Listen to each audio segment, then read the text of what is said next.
말라기 1장 2절로 5절입니다.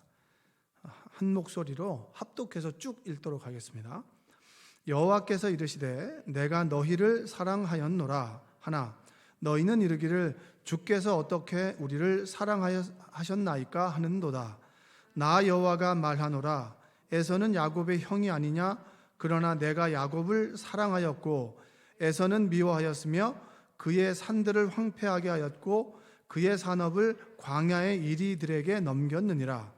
에돔은 말하기를 우리가 무너뜨림을 당하였으나 황폐된 곳을 다시 쌓으리라 하거니와 나 만군의 여호와는 이르노라 그들은 쌓을지라도 나는 헐리라. 사람들이 그들을 일컬어 악한 지역이라 할 것이요 여호와의 영원한 진노를 받은 백성이라 할 것이며 너희는 눈으로 보고 이르기를 여호와께서는 이스라엘 지역 밖에서도 크시다 하리라. 아멘. 오늘도 이곳에 나와서 예배드리는 여러분들의 가정과 여러분들의 영혼 가운데 그리고 온라인으로 예배드리는 모든 우리 성도님들의 가정 속에 하나님의 은혜가 함께하기를 주님의 이름으로 축복합니다. 우리 주변에 계신 분들 한번 다시 쳐다보시면서 오늘도 은혜 많이 받읍시다 라고 인사 한번 하겠습니다. 제가 유튜브에서 짧은 영상을 봤는데 그 영상은 그 내용이 그 아빠 두 분과 엄마 한 명을 인터뷰하는 거예요. 인터뷰했는데 그 내용이 뭐냐면 아이들에게 들었던 말 중에서 가장 상처가 되었던 말과 가장 힘이 되었던 말입니다. 근데 뭐 힘이 되었던 말은 뭐 나중에 하고요. 상처가 됐던 말이 뭐냐면 어떤 엄마가 이제 인터뷰를 한 거예요. 근데 애가 말을 하면서부터 어느 순간에 뭘 주면은 내 거라는 거예요. 내 거. 내 거. 여러분 이런 말 많이 들어보셨죠? 분명히 엄마가 줬는데 아빠가 줬는데 이게 내 거예요. 과자를 사줬는데 제 돈으로 사줬단 말이에요. 근데 우리 아들, 딸도 그러더라고요. 어느 순간에 내 거라는 거예요. 왜 이게 네 거냐 내 거지. 내가 너한테 돈을 줘서 네가 샀으니까 이건 내 거다. 그 얘기를 왜 할까요? 하나만 달라는데 애들이 안 주는 거예요. 내 거가 된 거죠. 그래서 그 엄마가 너무 상처를 받는 거야. 네 거, 내 거. 이게 구분되는 게 너무 상처가 되는 거예요. 근데 엄마가 그랬어요. 엄마는 너에게 내 심장이라도 꺼내줄 수 있어 라고 얘기했더니 그 꼬마애가 헐 이러는 거예요. 그게 너무 상처가 된 거죠. 여러분도 그런 경험들 한 번씩 있으시죠? 아빠들은 상처되는 말이 뭐냐면 두 명의 아빠를 그 인터뷰한 건데 어느 날 아이가 엄마한테 그러는 거예요. 옆집 남자라고. 옆집 남자, 옆집 아저씨라고 이러는 거예요. 아빠가 옆집 아저씨 같다는 거예요. 왜냐하면 애가 잠들어 있으면 들어오고 그리고 자고 있으면 나가는 거예요. 여러분들 집에 가서 남편 다리도 한번 주물러 주세요. 네? 남편들이 열심히 일하는데 애들한테도 아내에게도 이렇게 대우를 못 받는 거예요. 그러니까 그게 너무 상처가 된다는 거야. 자기는 어쩔 수 없이 늦게까지 일을 하고 일찍 나가야 되는데 애들 얼굴 볼 틈이 없죠. 그리고 주말에는 피곤하니까 잠도 좀 자겠죠. 그러다 보니까 아이는 늘 아빠는 외출 중이고 엄마랑 같이 있는 거예요. 엄마랑 보내는 시간들이 많으니까 아빠는 옆집 아저씨라는 거예요. 그리고 한 사람의 아빠가 인터뷰를 했는데 뭐냐면 애가 좀 비싼 걸 사달라 그런 거예요. 비싼 걸 사달라 그랬는데 애한테 설명을 한 거죠. 아빠가 안 돼라고 하기 전에 그냥 야 사실은 이만저만 해서 이걸 아빠가 못 사준다 이랬더니 아빠 그지 같다고 이러는 거예요. 그 얘기 들어보신 적 있으세요? 이번에 우리 아들이 와가지고 저한테 아빠는 저한테 맛있는 걸 사준 적이 없어요. 아니, 비싼 걸 사준 적이 없어요. 정말 제가 눈을 이렇게 버리고 싶었어요. 가만히 생각해보니까 이렇게 사준 적은 없는데 직접 들으니까 기분 나쁘잖아요. 그렇죠? 그러니까 애들이 부모한테 하는 말이 상처가 되는 말이 있죠. 근데 왜 비싸고 맛있는 걸 안 사줬겠어요? 기억을 못 하는 거죠. 그러니까 아이들은 자신이 인상적으로 받은 것만 기억을 하는 거예요. 여러분 서운한 말의 끝판왕이 뭐예요? 드라마에도 많이 나오잖아요. 엄마, 아빠가 나한테 해준 게 뭐가 있냐고. 그 얘기 들어보셨어요? 정말 가슴이 미어지잖아요. 그렇죠? 애들은 부모가 나에게 해준 거, 비싸고 좋은 거 그것만 기억하는 거예요. 그래서 엄마 아빠가 나한테 해준 게 뭐가 있냐고. 이 말들은 굉장히 서운하죠. 그렇죠, 여러분. 그런 말 들으신 분들은 걔가 잘못된 거 여러분들이 잘못된 건 아니에요. 여러분들을 위로하고 축복합니다. 할렐루야. 여러분, 제가 이 말을 드리는 것은 뭐냐면 이 말락이라고 하는 것이 이런 분위기예요. 하나님 저에게 해준 게 뭐가 있습니까? 하나님이 저를 뭐 대단히 사랑하기는 하셨나요? 요 얘기인 거예요. 그런데 그 이야기를 듣고 하나님이 설명해 주는데, 여러분, 설명하는 사람이 얼마나 비참합니까? 야, 내가 몇 날 네 7살 때 너 사준 거 기억나 안 나? 야, 그리고 8살 때 너 입학할 때 내 가방 30만 원짜리 사준 거 기억나 안 나? 이 얘기를 하나님이 이스라엘 백성들한테 하나씩 하는 거예요. 그 얘기를 하는 그 하나님의 마음이, 말라기를 통해서 그 말을 하는 하나님의 마음이 얼마나 안 좋겠습니까? 이게 말라기의 전체적인 분위기입니다.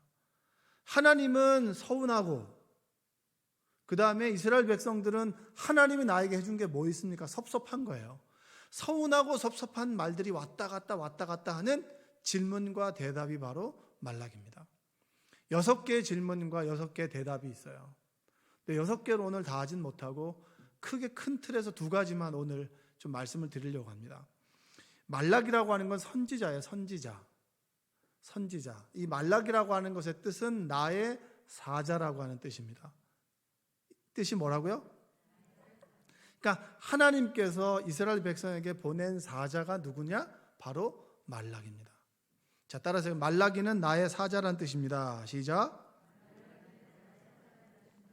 자, BC 537년에 어떤 일이 있었냐면, 포로기 70년이 끝나고 난 다음에 이제 제가 스가랴하고 학개를 설교하면서 대략 말씀을 드렸는데, 포로된 이스라엘 백성들이, 페르시아에 포로된 이들이 컴백을 하게 됩니다. 그때 컴백을 했을 때 한 5만 명 정도 되는 사람들이 스룹바벨하고 그 다음에 대제사장인 여호수아가 이제 오게 되죠. 그리고 난 다음에 그들을 중심으로 해서 성전의 주초가 놓아지게 됩니다. 그리고 난 다음에 458년에 BC 458년에 누가 오게 되냐면, 성전이 지어지고 난 다음에 에스라가 귀환을 해요. 에스라가 귀환을 하게 되면서 뭐냐면, 교회는 지어놨는데 말씀이 없는 거예요. 율법에 능통했던 에스라가 컴백하게 되면서 그들에게 하나님의 말씀을 가르쳐요. 그리고 445년에 누가 컴백하게 되냐면, 느헤미야가 컴백하게 되면서 뭘 짓냐면 성벽을 짓는 거예요. 성벽을. 그러니까 445년에 BC 대략 445년 정도의 성벽을 짓죠. 성벽이 없으니까 이민족의 침입을 그대로 받는 거예요. 그러니까 그게 너무 마음이 아파서 느헤미야를 중심으로 해가지고 성벽이 지어지고 이제 성전과 성벽이 있는 거예요. 예루살렘 성 주위에. 그리고 난 다음에 100년이 지나고 난 다음에 후손들이 한 세대가 지났죠. 후손들이 보니까 태어날 때부터 성전은 있었고 성벽은 있었어요. 당연하게 된 거예요.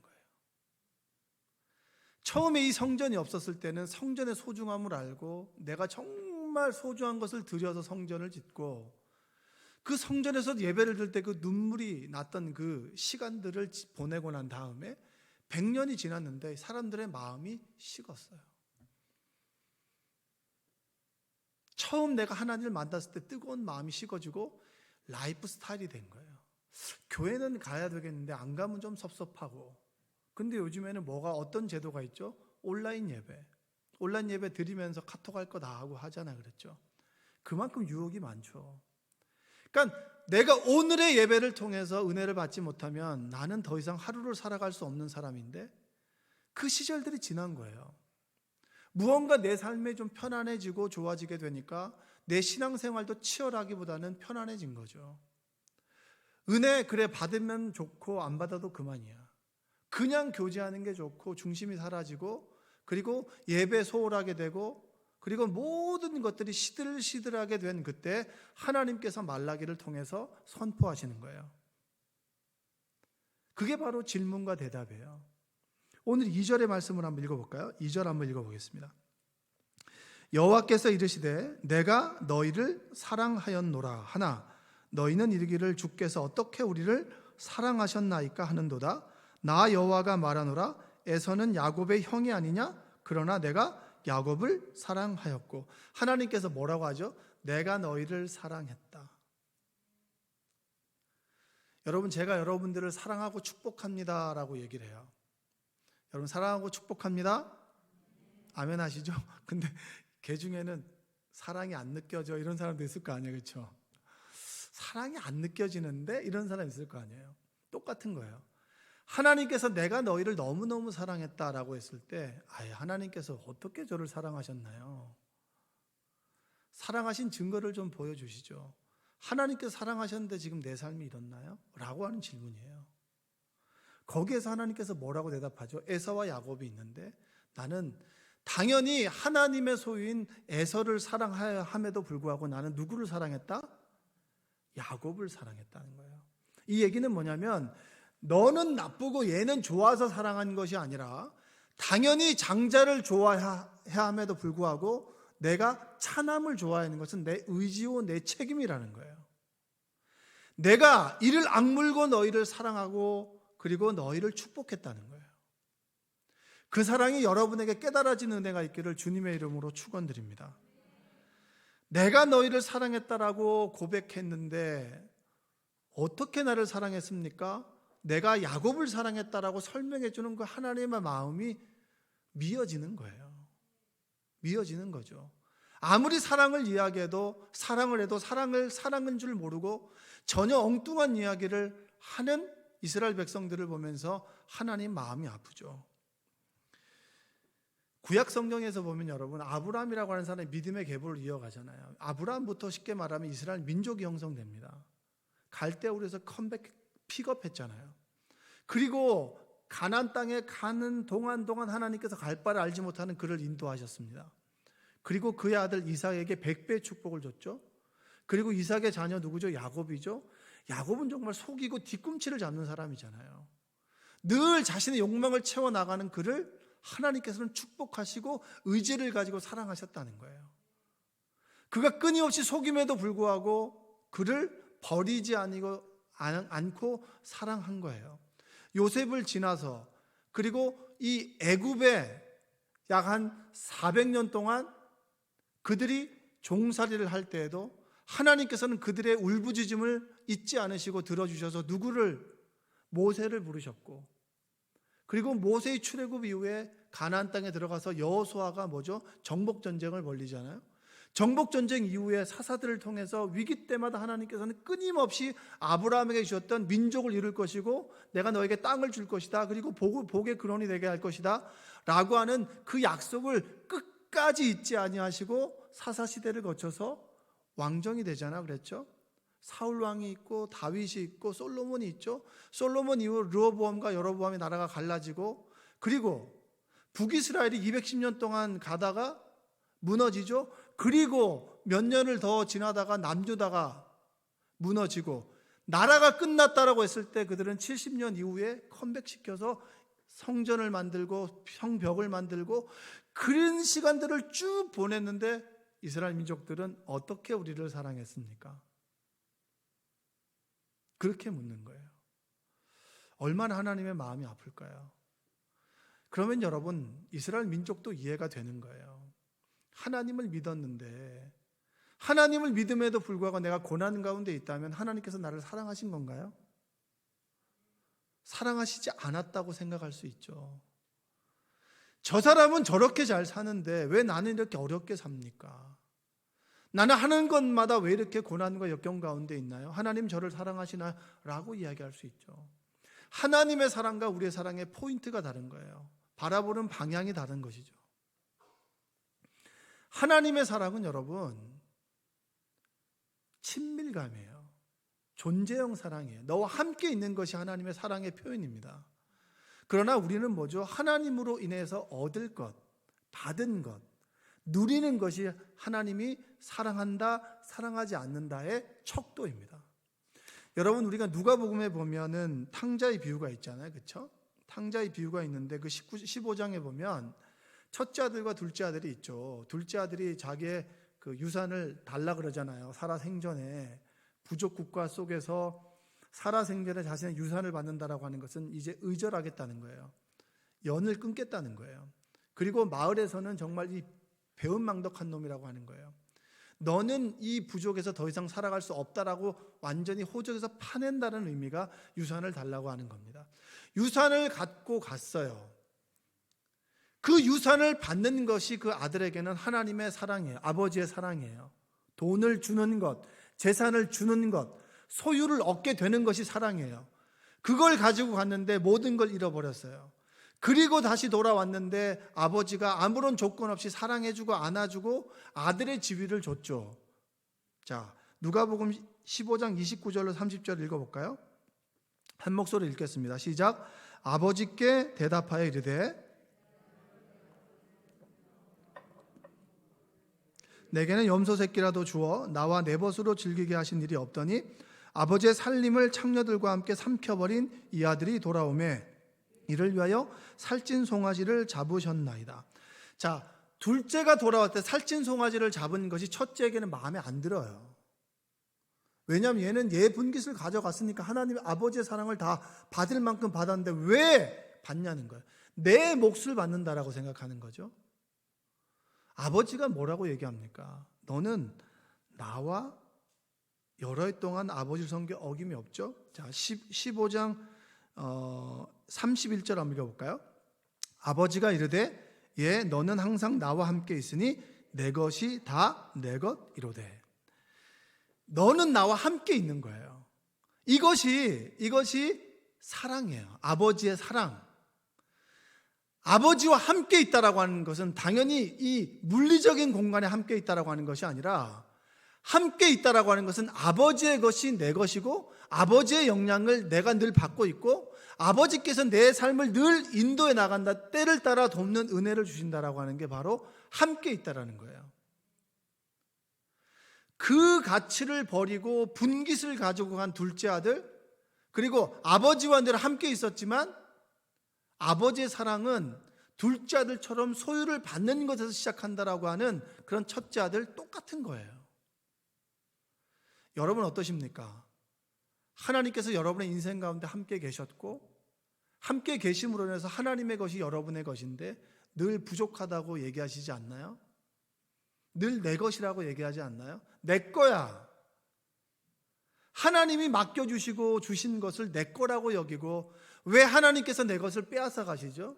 왜 내 것을 달라고 하시죠? 라고 여러분 고백하지 않으십니까? 하나님께서 나와 함께 계신다. 내 인생의 어떤 순간 어떤 공경에 있을지라도 하나님께서 나와 함께 계신다라고 하는 고백이 바로 하나님의 사랑입니다. 느끼시나요?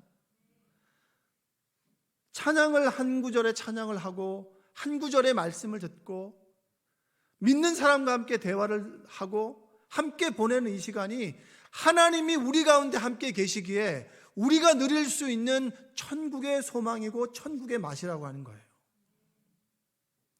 하나님은 끊임없이 우리와 함께 계심으로 그분의 사랑을 보여주셨는데 우리는 자꾸 엉뚱한 데를 쳐다보는 거예요. 왜 나는 이거 주지 않으십니까?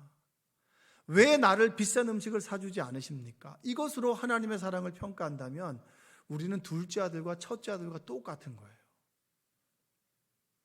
여러분의 인생을 한번 돌아보십시오. 여러분의 계획과 뜻대로 되지 않았지만 그래도 지금 우리가 여기 있고 잘 살아가고 있지 않나요? 대단하게 무엇인가를 내어놓지 않는다 할지라도 나는 무엇을 가지고 하나님의 은혜 가운데 살아가고 있잖아요. 내가 고난에 있는 그 순간에도 하나님께서는 늘 선한 곳으로 인도해 주셨잖아요.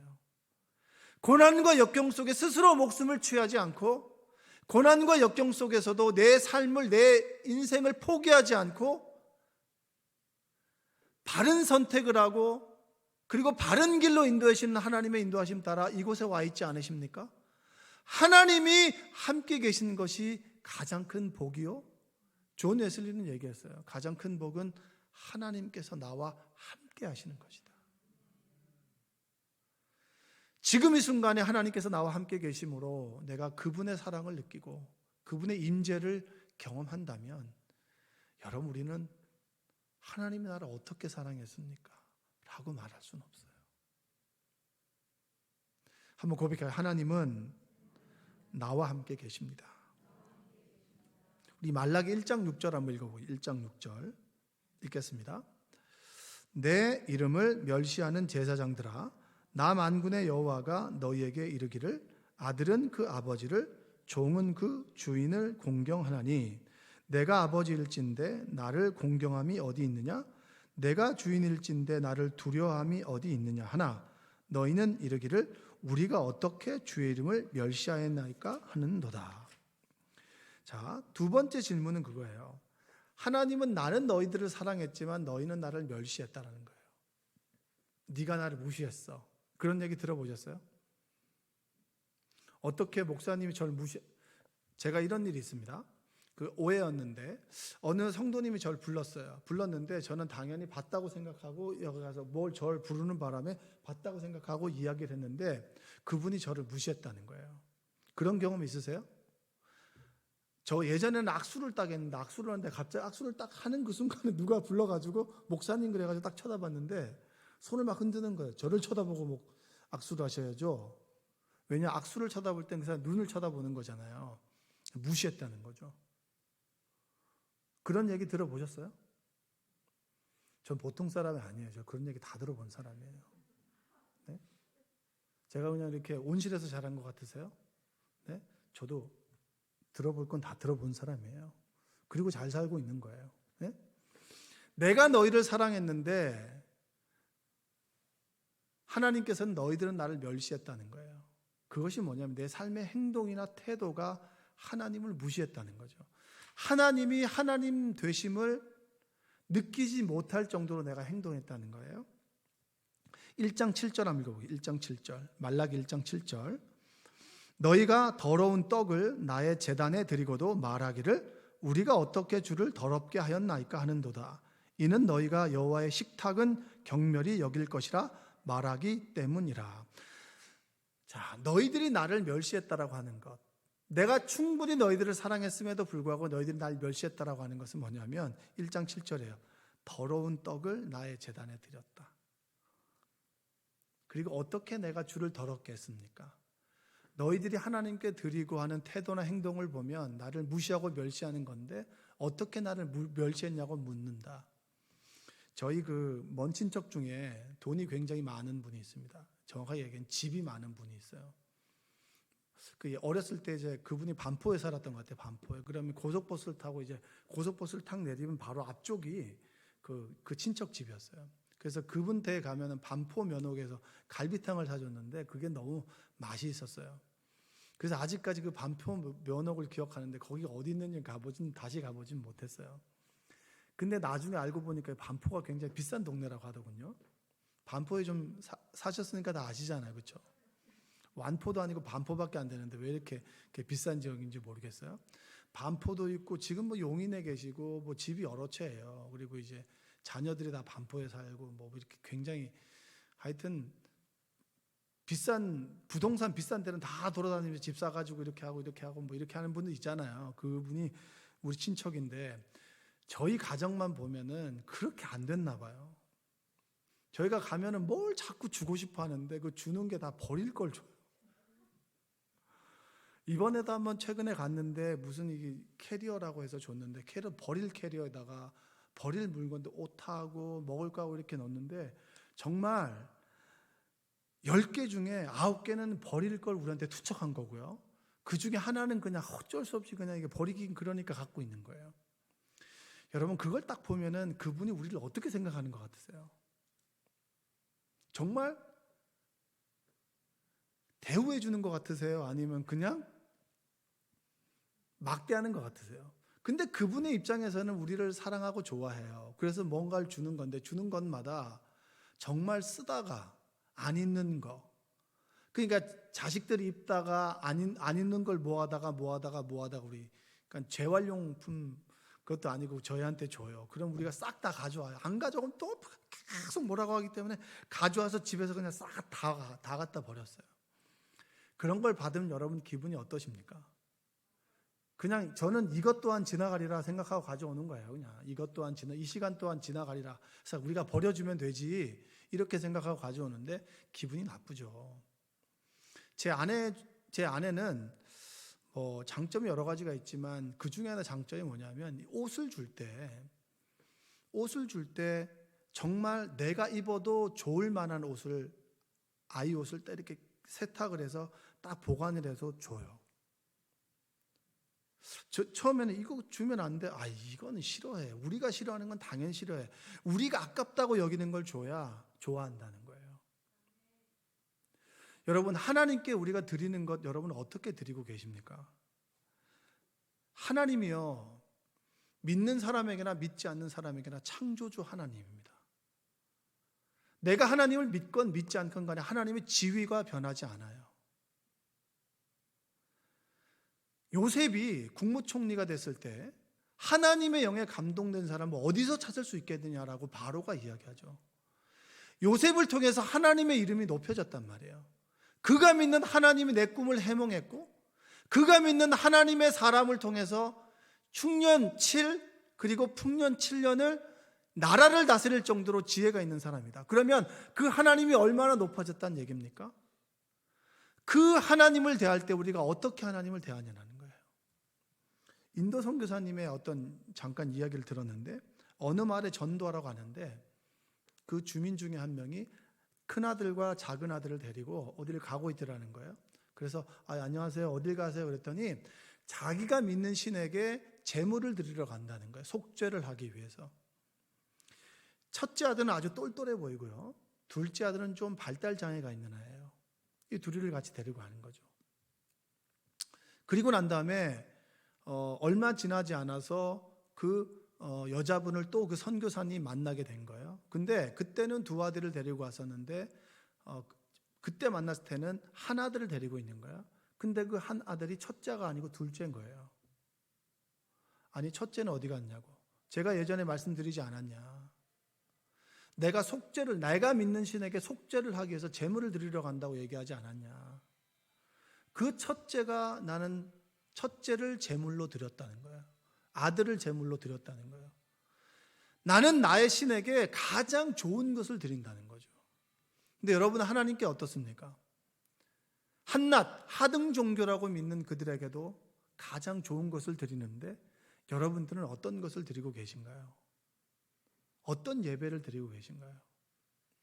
이번 추수감사주일은 저에게 있어서는 좀 부끄러운 추수감사주일이었습니다. 제 아내가 이제 수술을 2번을 하고 난 다음에 너무 감사해서 제가 하나님께 한 달 반 전에 제가 드릴 수 있는, 하나님께 저는 최고로 최선을 다해 드리고 싶어요. 그래서 저희가 가지고 있는 중에서 100만 원을 감사헌금을 드렸습니다. 하나님, 제 아내를 낫게 해주셔서 감사합니다. 치료해 주셔서 감사합니다. 라는 제목을 가지고 드렸어요. 그리고 난 뒤에 추수감사주일이 됐죠. 그래서 기도해 주신 우리 교우들께 제가 뭘 좀 대접하고 싶은데 일일이 대접할 수 없으니 떡을 좀 해야겠다. 그래서 예전에 보니까 이 수수파떡인가 그게 맛있더라고요. 그래가지고 그거를 드려야겠다 해서 그 떡값하고 그 다음에 11조하고 그냥 매주 드리는 감사헌금하고 주일헌금 이걸 딱 챙겼어요.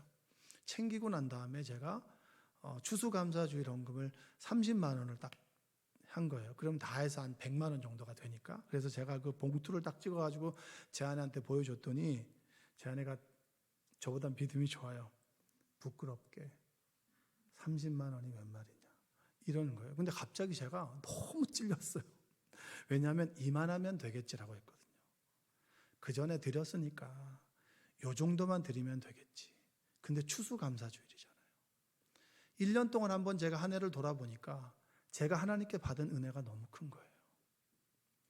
예전에 제가 하나님께 1,000만 원을 드린 적이 있어요. 이렇게 저렇게 다 해가지고. 그거 드리면서 제가 너무 감사했어요. 돈이 많은 사람이 아니지만 너무 감사했어요. 그래서 목사님이 예전에 1억을 드리고 싶다 그러길래 저도 그때 기도를 했거든요. 하나님, 저도 1억을 좀 드려보고 싶습니다. 10억을 받아야 1억을 드리는 거잖아요. 그렇죠? 그러니까 그렇게 기도를 했어요. 왜냐하면 하나님께 제 인생 가운데 하나님은 최고로 최선을 주셨어요. 근데 나는 하나님께 최고와 최선을 드리지 않았던 때가 너무 많았어요. 하나님 앞에 은혜를 받고 철이 들고 난 다음부터는 내가 하나님께 드릴 수 있는 최고와 최선을 드리자. 근데 그 말이 떠오르면서 제가 제 아내가 했던 말이 너무나 부끄러운 거예요. 그리고 한 해를 돌아보니까 내가 하나님께 드릴 것이 많은데, 받은 것이 너무나 많은데 너무나 이렇게 저는 것, 병든 것을 드리는 것은 아닌가. 그래서 제가 100만 원을 채우고 우리 아들과 딸 5만 원, 5만 원에서 다 해서 하나님께 드렸어요. 우리가 하나님께 드릴 수 있는 것, 그것이 하나님의 이름을 높여드리는 거예요. 내가 드리는 마음과 태도가 하나님이 받으시는 나의 예배가 되는 거예요. 말라기는 그 얘기를 하고 있는 거예요. 너희들은 힘들고 어렵다, 그리고 은혜를 많이 받았다라고 얘기를 하면서도 너희가 드리는 것은 늘 저는 것을 드리고 이만하면 됐지, 뭐 이 정도면 됐지. 제가 처음에 드리려고 했던 그 감사헌금이 떡값보다 적은 거였어요. 너무나 부끄러웠던 거죠. 하나님께서 제 안에 한마디를 통해 저를 깨우셨어요. 아, 네가 나보다 낫다. 여러분 정말 하나님께 무엇을 드리고 계십니까? 하나님은 왜 저에게 이것밖에 안 주십니까? 라고 여러분은 말을 하시죠. 내가 하나님께 무엇을 드리고 있나요? 나는 없으니까, 안 되니까. 끊임없이 우리는 그 얘기를 할 수 있지만 하나님은 없음에도 불구하고 주셨고, 주실 때 최고로 주셨고 최선을 다해 주셨는데, 나는 하나님께 최고로 최선을 다해 드리셨나요? 그것이 바로 하나님께서 받으시는 예배라는 거예요. 너희들이 나를 어떻게 생각하느냐라는 예배라는 거예요. 예전에 그 계룡골인가 거기 지나가다 보면은 그 중국집이 하나 있어요. 그 중국집을 지나갈 때마다 항상 떠오르는 장면이 있어요. 그때 이용규 목사님이 제가 좀 힘들 때 그 이구영 목사님에게 밥을 좀 사달라고 해가지고 제가 그때 같이 밥을 얻어 먹었거든요. 제 아내와 저 이렇게. 그때 굉장히 잘 먹었어요. 그때 깐풍기도 있었고 탕수육도 있었고 볶음밥 먹었거든요, 제가. 그때 사주실 수 있는 분의 최선을 다해 사주셨어요. 근데 그게 기억이 나더라고. 왜 기억이 나냐면 이분이 나를 이렇게 생각하고 있구나. 그때 제가 이구영 목사님 얼만큼 잘 알겠어요. 잘 모르죠. 그분이 나에게 대접해주는 밥과 시간과 식사를 보니까 아, 이분이 나를 그냥 뭐 이 시간 동안 지나가리라 이게 아니라 정말 성심성의껏 힘들어하는 후배를 위해서 대접하고 사랑해 주시는구나. 그러면 우리는 하나님께 뭘 드리나요?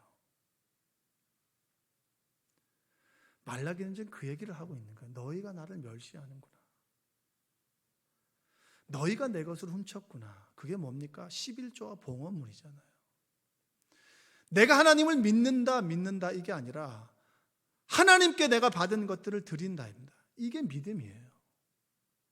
하나님께서 나에게 이렇게 풍족하게 주셨다면 나에게 맡겨주신 것이 내 것이 아니라 하나님의 것입니다 라고 하는 믿음의 고백이 뭐냐면 11조예요. 하나님께서 이렇게 최고로 최선을 다해 주셨는데 내가 하나님께 감사함으로 이것밖에 드릴 것이 없습니다라고 하는 게 감사헌금이에요. 그게 우리의 봉헌물이라고요. 너희들이 나를 멸시했다. 네가 11조와 봉헌물을 훔쳐가지 않았냐. 말라기에서 하나님께서 그게 섭섭하다는 거예요. 내가 너에게 빼앗는 것이 아니라 너의 믿음이 무엇인지를 알고 싶은데 너의 믿음이 이것밖에 되지 않으니 부어주고 싶어도 부어주지 못한다라고 하는 게 우리가 너무나 잘 아는 말라기의 구절 아니겠습니까? 이런 맥락 가운데 있는 거예요. 내가 너희를 사랑했는데 너희는 나를 사랑하지 않는구나. 나를 무시하는구나. 하나님의 것을 내 것이라고 여기고 왜 더 많이 주지 않았냐고 하나님께 원망하는구나. 이겁니다. 말라기 3장 11절과 12절 볼까요? 만군의 여호와가 이르노라 내가 너희를 위하여 메뚜기를 금하여 너희 토지 소산을 먹어 없애지 못하게 하며 너희 밭의 포도나무 열매가 기한 전에 떨어지지 않게 하리니 너희 땅이 아름다워짐으로 모든 이방인들이 너희를 복되다 하리라. 만군의 여호와의 말이니라. 너희가 나를 멸시하지 않고 최고로 최선을 다해 드린다면 더 많은 것을 줄 수 있는데 너희가 나를 멸시하니 관계가 형성되지 않지 않니? 신뢰관계가 되지 않지 않니? 이 얘기를 하는 거예요. 그러면서 마지막에 말라기의 결론이 뭔지 아세요? 4장 1절과 2절 한번 읽어보겠습니다. 4장 1절과 2절 한 목소리 읽겠습니다. 만군의 여호와가 이르노라 보라 용광로 불같은 날이 이르리니 교만한 자와 악을 행하는 자는 다 지푸라기 같을 것이라. 그 이르는 날이 그들을 살라 그 뿌리와 가지를 남기지 아니할 것이로되 내 이름을 경외하는 너희에게는 공의로운 해가 떠올라서 치료하는 광선을 비추리니 너희가 나가서 외양간에서 나온 송아지같이 뛰리라. 여러분, 이게 말라기의 결론이에요. 나를 경외하는 자, 내가 너희를 치유하고 회복하고 너희들이 갓 태어난 송아지처럼 기뻐 뛰는 천국의 삶을 살아갈 것이지만 나를 멸시하는 너희에게는 희망이 없어. 그 얘기는 뭐예요? 너희들이 나를 좀 경외해 주지 않으련, 다시 회복하지 않으련, 여러분의 믿음이 말로만의 믿음이 아니라 삶으로 드리는 고백이 되었으면 좋겠습니다. 하나님께 나의 예배를 드리고 나의 시간을 드리고 내가 이 물질 앞에서 물질을 쫓아가는 삶이 아니라 나에게 맡겨주신 하나님께 감사함으로 온전한 것을 드릴 때 하나님께서 우리의 삶을 축복해 주실 것이고 하나님께서 우리의 삶을 풍요롭게 만들어 주실 것이고 하나님께서 우리의 인생을 품격 있는 인생으로 만들어 주실 줄로 믿습니다. 여러분의 드림이 어떤지, 여러분의 삶이 어떤지, 여러분의 예배가 어떤지를 돌아보고 하나님께서 나의 삶을 축복하도록 여러분들이 하나님 앞에 바로 설 수 있는 여러분 되시기를 주님의 이름으로 축복합니다. 기도하겠습니다. 사랑과 은혜가 풍성하신 아버지 하나님, 감사합니다. 날마다 넘어지고 부서집니다. 하나님께 온전한 것을 드리지 못하고 저는 것, 그리고 더러운 것, 하나님의 것을 내 것이라고 하고 왜 더 많이 주지 않습니까? 불평과 불만의 예배를 드리지 않습니까? 우리를 용서하여 주시옵소서. 내 삶 속에 바른 것, 좋은 것, 최고와 최선을 하나님께 드릴 수 있도록 주님 인도하여 주시옵소서. 오늘도 찬양하고 기도할 때 성령이 불같이 임함으로 내 잘못을 깨닫게 하여 주시고 내가 온전한 것을 하나님께 드리며 온전한 하나님의 예배자로 설 수 있도록 주여 도와 주옵소서. 예수님의 이름으로 기도합니다. 아멘.